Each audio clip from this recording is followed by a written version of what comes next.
with the singers and dancers and the live band. There were more than 20 people on stage, and every single one of them was Caucasian.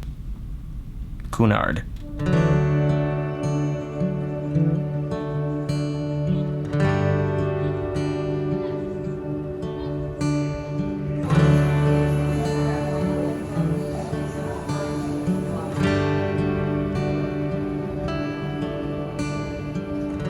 Good morning from the Club Quarters Hotel, Covent Garden. It's called Covent Garden, but Covent Garden is about a 20-minute walk from here. It's more Holborn.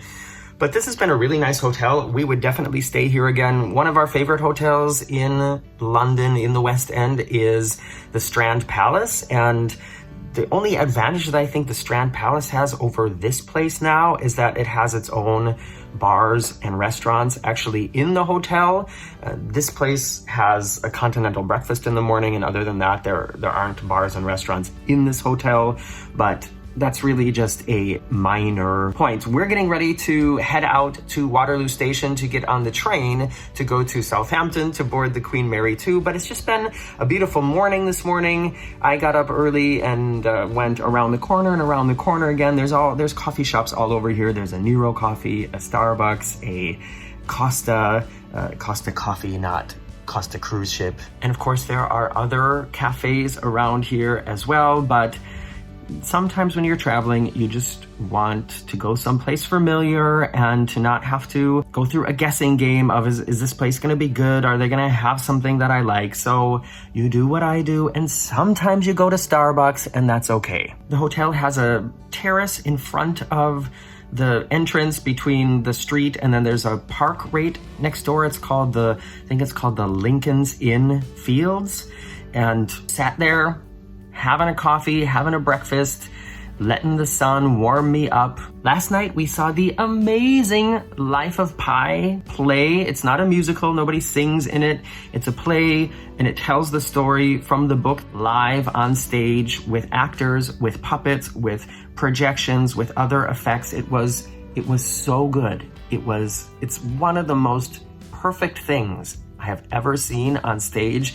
And already after the first act, my face hurt from crying so bad. Not that even in the first act, sad things do happen in the first act, but I just was crying because I know the story so well and I knew what was coming. And I don't know, I felt like I was really there and was really a part of this journey. It was so good. If you come to London and you have the chance to see this, highly recommended. And my tip is to try to get a seat in one of the balconies. Probably the Grand Circle is the best place to sit because, like I said, a lot of the effects are done using projections and you can see them better if you're a little bit higher up. Anyways, we're on our way out the door and going to head to Waterloo Station to take the train to Portsmouth. Breathe deep, love. Take your time.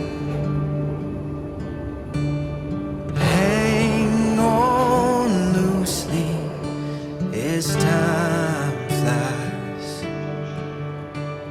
through all of the laughs and every tear, I never would have thought we'd make it here. Please know, wherever this life goes, this will be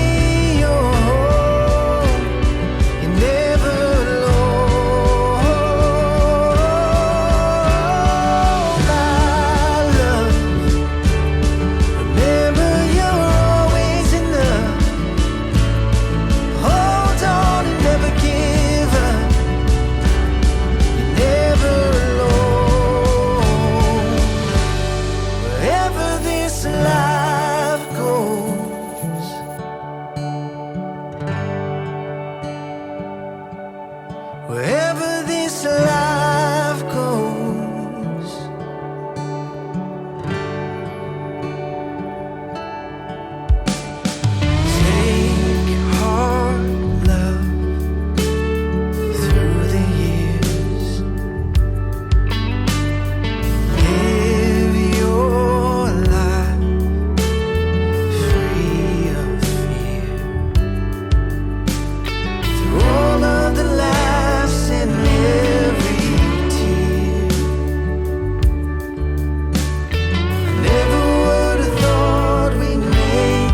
Something about it kind of reminds me of the Disney Dream.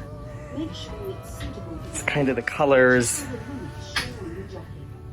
This is our, what they call a sheltered balcony, which I think is great. I mean, it's a large outdoor space. Let's call it that. Our suitcases are on that truck right there. Never seen that before. I've never had this happen before, that I saw my suitcase from on a ship. And we watched the safety video on the television and have to go check our card at our muster station, which is listed here on the back of the door, Assembly Station J. Where is it? Deck 7. It's Deck 7 kind of midship, so we'll find it. Even though tomorrow night is the last night of the cruise, we still unpacked some stuff out of the suitcases just so we don't always have to be like bending down and opening up the suitcase, stuff like that. And we put them in the closet over here. Let me show you this closet. If you have headphones on, I apologize.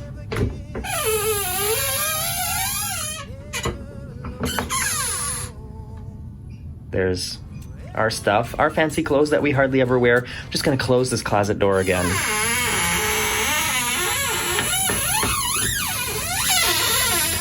Closed. I've been working like a dog, day and night, trying to finish up this job and do it right. There's only a few things that a man like me needs, and Jesus whiskey, and you're right next to me, singing, hey, honey, I'm coming home. I don't know why I'm gone so long. Hey, honey, I'm coming home to you.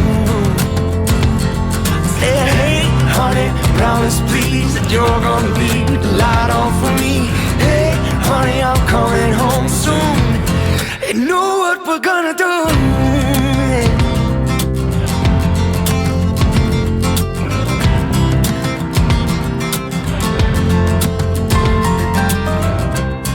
Has happened. I am here on the Queen Mary 2. Sometimes when you board a ship, it could happen that you are allowed to get onto the ship, but the cabins aren't ready.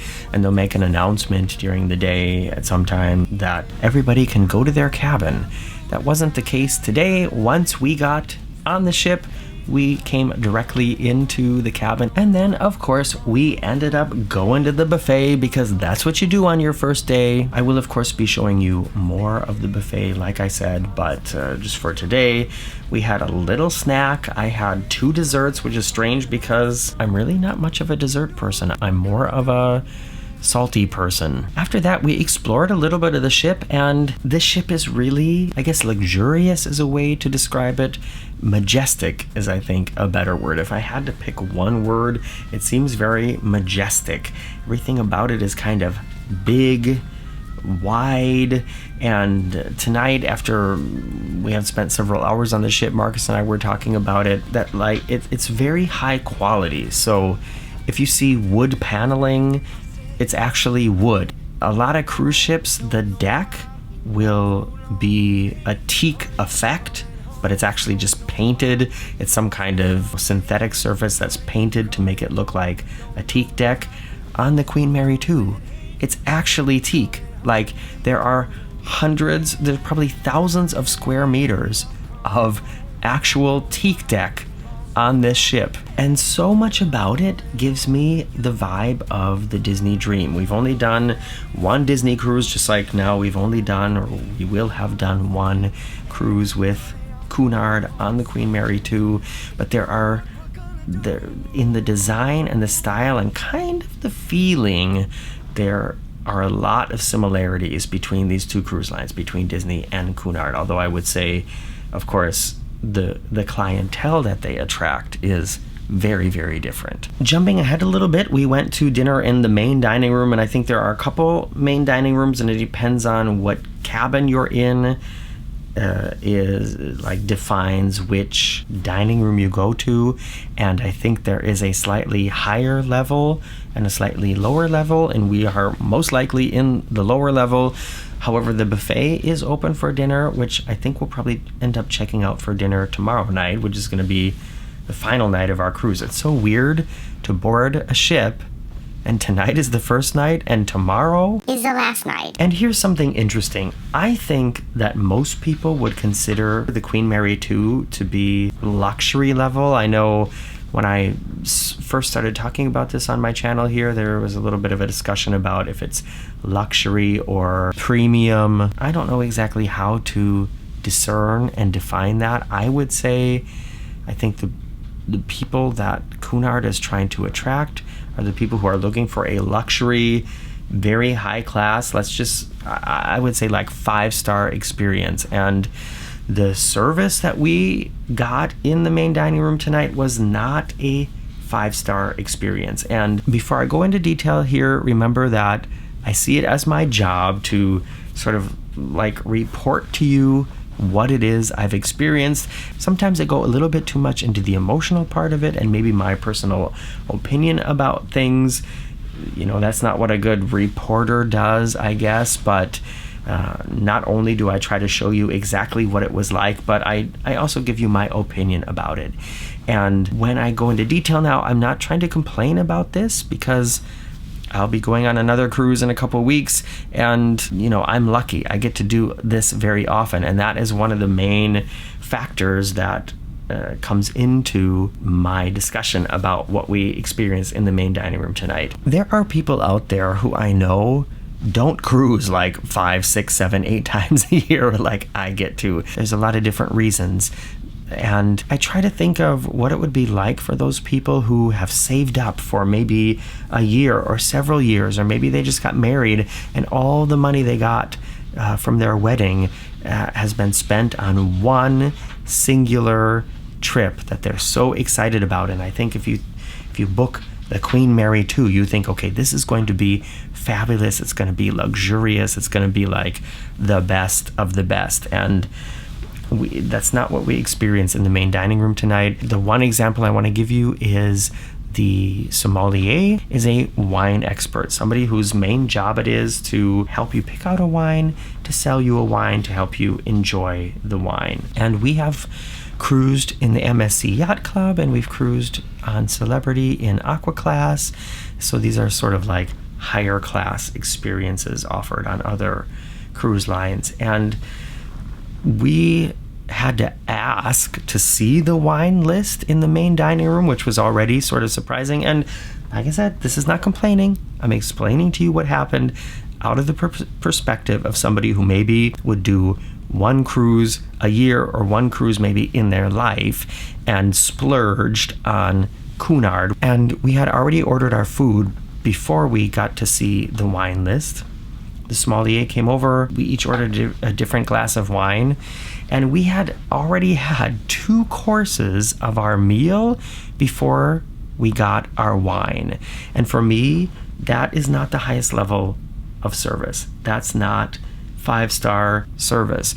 And if you want to go really into detail, for some place like this that will not allow you into the main dining room if you're wearing jeans, I feel like that just doesn't match up. And if there is a sommelier, and if it is the highest level of service, as I stumble through my words here, another thing that just didn't seem right to me is the wine that we ordered, they brought it to us already poured into the glass. And like I said, for many of you, this is not going to be a big deal. And it's not really that big of a deal for me. I'm just talking about the experience that you might expect for this price on this class of ship. And for this price on this class of ship in a dining room where I'm not allowed in if I'm wearing jeans, then if I order a glass of wine, then I expect you to bring the wine to the table so I can see the bottle, and then you pour it, let me taste it at, almost the highest level of service, which is what I would expect here on Cunard. And if you want to complain about me saying that in the comments and say that I'm being nitpicky or that I'm on a cruise, I shouldn't be complaining about anything, then you're not getting what it is I try to do. I'm totally fine. It was a great glass of wine. That's not the point. The point is I'm just trying to think of this out of the perspective, like I said, of somebody else who maybe does one cruise a year and therefore is expecting more. One thing that happened that I did experience that I feel like is a very high level of service is we sat down in the casino after dinner before we went to the show, and I'm going to tell you about the show in a second.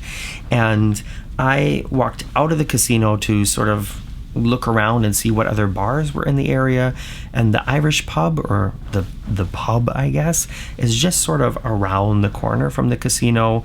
And even though there is a bar in the casino, for some reason I went to the pub, and that's where I ordered 2 drinks. And I asked them, so if I'm going to order drinks here and take them back to the casino, do you want me to sit at a table and then you bring them to the table, or can I just order at the bar? And I ordered at the bar, and that was fine. And then the server who was given the drinks to give back to me, he wouldn't let me carry them myself back to the casino. He put them on his tray, and he's like, so I will carry them to wherever you're going. And I feel like that is absolutely not necessary, but that is what I think many other people would expect for this price and for this level of service. The only other time that I've experienced exactly that was when we stayed in the yacht club on MSC, where I went up to the yacht club to order some drinks and wanted to take them back down to the pool party, and the bartender or the server, whoever it was at that time, also said, you tell me where you're going and I will follow you and carry the drinks there. It's so unnecessary, but it belongs at this level of service, I would say. There was a big musical production tonight, which I was really happy to see after just seeing some really great shows in London.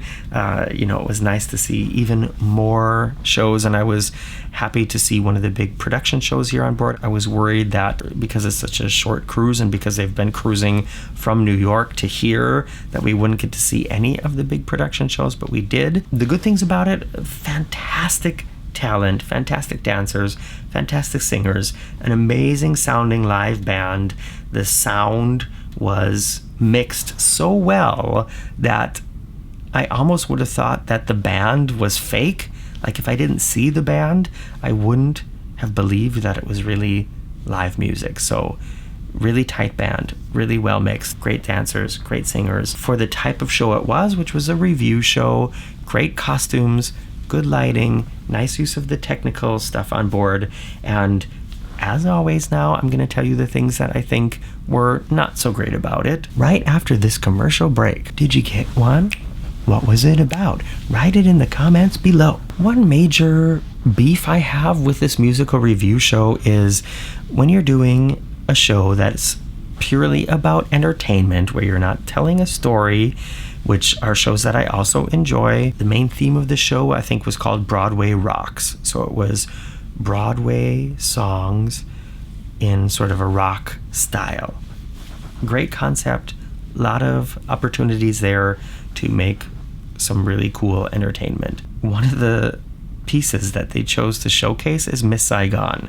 And if you don't know much about musical or musical theater history, Miss Saigon is a show about the fall of Saigon at the end of the Vietnam War. And it's a huge tragedy where almost nothing good happens to anybody from the time that the musical begins to the time that ends.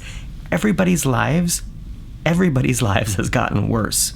So it's strange that they picked that in this kind of like happy singy dancy review.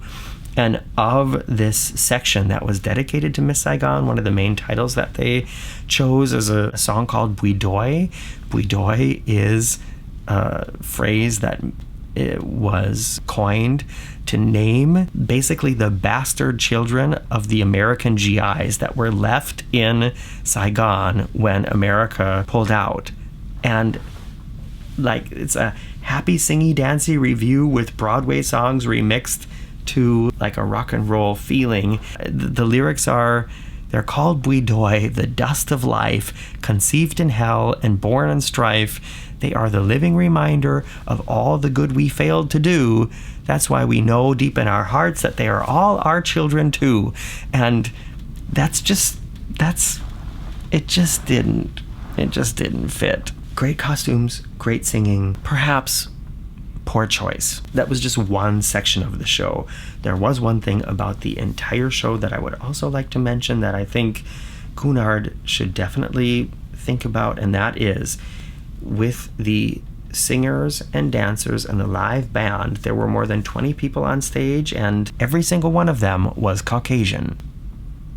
Cunard. I don't really need to say a whole lot more about that. I just think in this day and age, a show ensemble, just like any crew or anything, should be a little bit more diverse. And if there's like 22 people on stage and every single one of them is white, I feel like something needs to change there. How do you feel about that? Let me know in the comments below. And after the show, we did a little bit of like bar crawl on board. There are a couple cool bars that we visited, and there's also a huge ballroom. Behind the ballroom is also a nightclub, a disco on board, which I wasn't expecting, and I also wasn't expecting that there would be that much energy, but there was quite a party happening there. And remember, a lot of the people who are on this ship are at the end of a transatlantic cruise. They started last week in New York, and they will be leaving in 2 days in Hamburg. So it's kind of that kind of a feeling here on board. Tomorrow is a sea day, and it's our last day on board, so I'm gonna try to do as much as I can to show you as much as I can here on the ship. Make sure you're subscribed if you haven't yet. If you think you're subscribed, just check down there once to make sure that you still are. I get messages all the time from people saying that YouTube unsubscribed them because they went a couple weeks without watching one of my videos. I don't have an answer for you why that happens, but just check if you're subscribed. If you think you're subscribed, give me a thumbs up if you can. It really helps. And check back in another couple days for the next update from this journey. I'm Morgan from the Very Unofficial Travel Guides. Good night.